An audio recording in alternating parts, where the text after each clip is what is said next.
Hi everyone, Lori Whitlock here. We have a new card style in the SVG shop and in the Silhouette shop this week. It was inspired by my assistant Kathy and some cute cards that she made. And I just love this fun new style. So when the card is closed, it looks like this. And when you open it, there's a cute little hidden slider. It's called a wiper card that pops up when you pull the card apart. Isn't that cute? Cupid hit the bullseye when I found you. Happy Valentine's Day. And then this darling little flying arrow comes up. Super interactive and a lot of fun. We've got a bunch of different Valentine styles. This one's got a cute hot air balloon and it says, "Valentine, you make my heart float." Look how fun that is. And you could certainly change this sentiment for any occasion. You could turn this into a birthday card or whatever you have in mind. If you buy the file, you'll have a lot of different uses for it. Be my Valentine, and then these cute little hearts pop up. And this one's really pretty. It's got a cute little bouquet of flowers and it says, "Be mine, happy Valentine's Day." This would be darling with a Mother's Day phrase or birthday phrase, thank you, something like that as well. So these really are quite versatile. You are a very good friend with this cute bear on it and the cute little hearts that pop up when you open it up. And this one says, "Happy Valentine's Day." And when you pull it up, you've got this darling little Cupid. Very traditional Valentines. That's a great one to give this Valentine's Day. Some bunny loves you. Look how cute the little bunny is holding the heart. And when you pull that out, a little cluster of hearts pop up. And then the last one I have that's all done is "I'm head over snails for you. Happy Valentine's Day." And a cute little snail pops up. Look how fun those are. So I'm going to show you real quick how to put this together. The pieces in the file look like this. You've got a card base with a big square on the left and two smaller pieces on the right. You'll want to fold that to look like this. So you'll want the L shape over here on the right hand side. And then there's a little covering or a little front panel that's going to glue on there.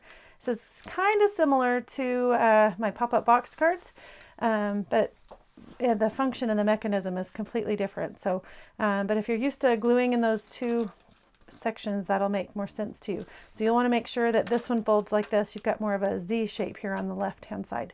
And you'll notice on the back, and it's probably going to be really hard to see on screen, but I've given you some guideline cuts here on the back that forms a little triangle here. And that's going to tell you where to glue the little mechanism here in just a moment. So go ahead and cut those two pieces and put their covering panels on. And then of course we've got our little embellishment pieces, and I've layered those where they're pretty simple to put together. Little face cuts out with a black piece behind, and you just layer that on the white base. This is the little wiper piece. It's got a little perforated corner here, and that is what is going to make this card function. So you can go ahead and layer your little element or whatever is on this piece and get that ready to assemble. And then of course we have our print and cut sentiment that I've just layered right on the matte piece. So let's get started putting this together. The magic of this card comes from this little wiper piece here in this triangle. So you're just going to fold that triangle both directions so it's nice and flexible. And then you'll just flip this piece over. You don't want to, in the file, I've shown you a little guide of where it's going to glue, but you don't want to glue it on the front. You want to make sure you glue it on the back because you don't want it to show on the front of your card. You want it to be back in here behind when it pops up.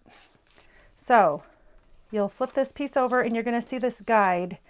And in the file, I've got them sitting like this. You want to make sure you keep them in that same position when you glue it together.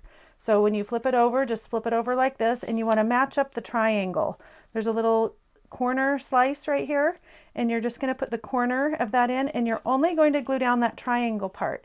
You don't want any of this part to be glued at all. So just put a little adhesive right here on this piece.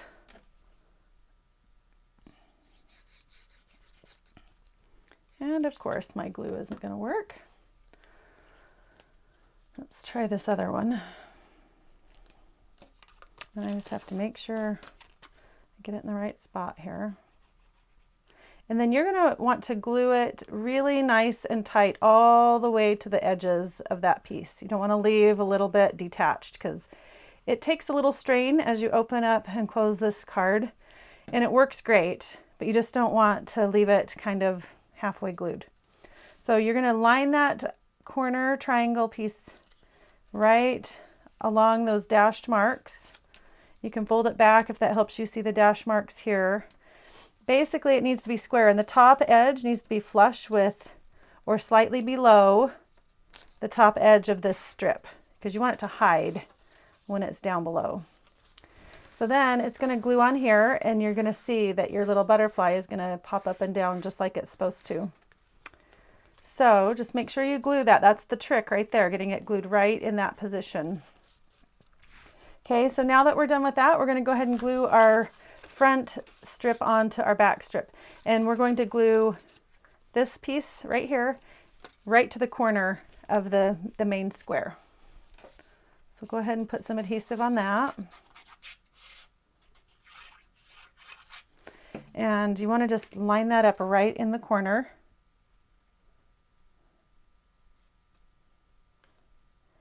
When your card is flat, your little butterfly should be, or whatever it is, your element should be pointing straight up. And then we're just going to glue this section, and you don't want to glue over in here, so just right in this section. And there's really, you're just going to have to pay attention to where this strip ends. You just want to glue right in here. So I'm just going to fold that over so I know where to put my glue.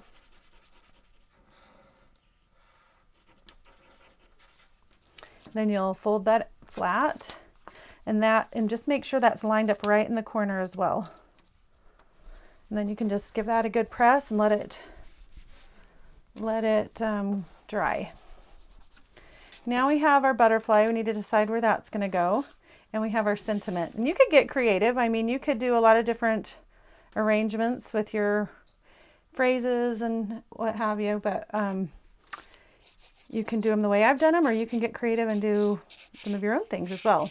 You could certainly put other elements here on this piece. If you've got a scrapbooking collection with some cute elements, stickers or die cut pieces, you could make those pop up as well. Okay, so you can make my heart flutter, and then we've got our cute little butterfly here. I'm actually going to use a little tape runner just in case I feel like moving that. And I'm not going to get any adhesive over on this section, just right in here. You kind of have this area to work with, or this area down here to work with. But you can just kind of put your little butterfly in there where you want it. And there you have it. You make my heart flutter. And you might want to close the card just to kind of, see exactly where your piece is going to hit so that you can see your sentiment. And then when you open it up, look how fun that is. So I really hope you enjoy these cute little wiper cards. They are a lot of fun. And if you're looking for one that's got just a basic wiper piece on it, one of these would be good. It's got a rounded edge piece on it, and you could put a lot of different graphics on that. Some of them are kind of custom cut around the different pieces, like our Cupid there, the hearts here. So I hope you have a great time making these, and that whoever you give them to is wowed and enjoys receiving them. So I hope you have a great day, and we will see you next time. Bye-bye.